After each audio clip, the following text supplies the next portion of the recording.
وخت هم وایو پرون موږ مرکزي جمهوریت په قلم د نظر وکړي مرکزي جمهوریت باندې بحث هم وسو بعد کې سوالونه هم وسو اوس هم ځینې شیان غواړي بیا چې ملګري پرې کلیر سي ښه ځان په پوه کړي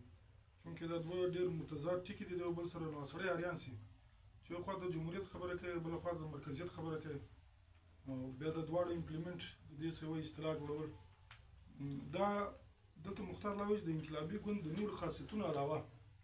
یو بل خاصیت یې اجتماعي قیادت دی کلکټیو وزډم دی اجتماعي قیادت دا دی دا کوم چې موږ سهار ماښام میټینګونه کوو او په خپله موده ټاکلې موده کې کوو مثلا اګزیکټیو ده د جنرال باډي ده بیا نو راځه اوس دا د ابتدایي وروسته نیولې بیا علاقه سوه بیا ضلع سوه بیا صوبه سوه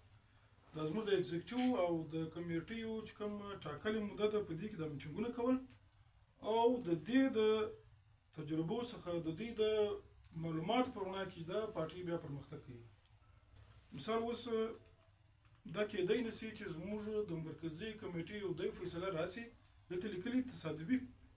تصادفي پیښې چې بالکل غیر متوقع بالکل تصادف په شکل کې وشي یا داسې د حادثې په شکل کې راسي چې مرکزي پارټي یو څه وایي او دغه ابتدایي یا چې کوم ضلع نوټان د هغه څه بل څه وایي دونه فرق یي دی دا وایي هغه وجه چې شته هغه اجتماعي قیادت دا دی چې د ابتدایي نوټ څخه زموږ د ابتدایي نوټ علاقه چې ده په ابتدایي نوټو جوړه ده او ضلع چې ده په علاقې نوټو جوړه ده صوبه چې ده پر ضلعو جوړه ده د ابتدایي نوټ رپورټونه چې راځي دا د دغه علاقې دغه ته ځي رهبري ته ځي مجلس ته ځي هغه شی جوړیږي دا ضلع ته وړاندې کیږي د ضلعو څه چې بیا د علاقو کوم رپورټونه راسي دا بیا یو شی جوړ سي جامع د یوې ضلع ته راسي بیا د ګردو ضلعو ته پرېوځي سي بیا صوبې ته ځي دا د کلکټیو وزډم هغه چین کمانډ دا د کمانډ چین نه دی دا په دا شکل کې دی د دې څه دا دی د کلکټیو وزډم څه دا مراد دی دا معنا یې ده چې د لاندې څه بالا ته میسج ځي د بالا څه لاندې میسج کنوي سي یو چین کمانډ وي معنا دغه بعده د انقلابي ګوندونو د ډیموکراټیک سنټرالزم بعده تر ګرده دوم لوی خاصیت دا دی یا دا ځانګړتیا ده په نور پارټیانو کې دا شی ګواه نشته په دې معنا دا وایي نو دلته دی زموږ د روټین خبره کوي دا موږ چې روزانه کوم میټینګونه شیان کوو په دې کې دا شی بنوي مخته د سپیریټ د هر وخت ابتدایي نوټ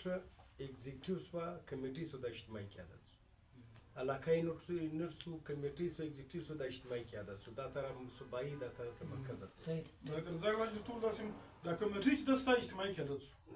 صحیح ویني اگزیکټیو خو هغه لومړی مرحله ده یو پارټي فیصله کوي یو اجتماعي قیادت کمیټي چې د ستا په اجتماعي قیادت کې راځي یو په دې کې بل شی دی د تنظیمي اړخ د رضاک لا بیان کې یو چې دی یو بل شی دی سایکولوژیکل او پولیټیکل اړخ دی یو هغه دی د سپیریټ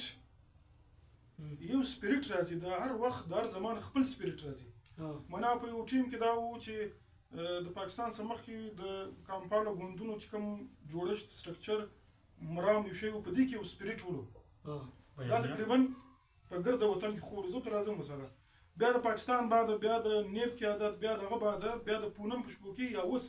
یو سپیریټ راځي دا داخلي او خارجي یو خو برنۍ دی اوس مثال برنۍ سپیریټ دا جوړ دی چې پښتون کامپالانو چې دا اوس په ملایانو په ګډیږي اوس د دنیا چې زموږ طبقې دي چې د مخه بالکل دا شی د تعلق نو اوس سپیریټ راغلی مثال یو د وخت سپیریټ راغلی اوس دا رجحان لفظ ورته استعمالوي سي د مایلت زبر ورته استعمالوي سي دا اوس خلک د سپیریټ راغلی دغه د پارټي داخلي سپیریټ چې دی هغه کلکټیو وزډم دی دلته دا مختار دا وایي چې دا څه وایي د اجتماعي قیادت اصول د ګوند د رهبرو په ادارو کې رواج کول ډېر ضروري امر دی دی وایي چې د تصادف نو دا هر وخت یو عمومي رجحان لفظ داسې عمومي رجحان راځي یو داخلي د پارټي نو اجتماعي قیادت د پارټي عمومي رجحان دی چې معنا زموږ ډېر ملګري به مثال بغیر د څه ویلو موږ ځینې شیان محسوسوو چې پارټي پر دا موقف دی دا بغیر د اوس بیان هم نه راغلی شی هم راغلی ملګري کامن سنس چې دا شی دا سپیریټ و دغه دا دی دا ګویا اجتماعي قیادت د کلکټیو وزډم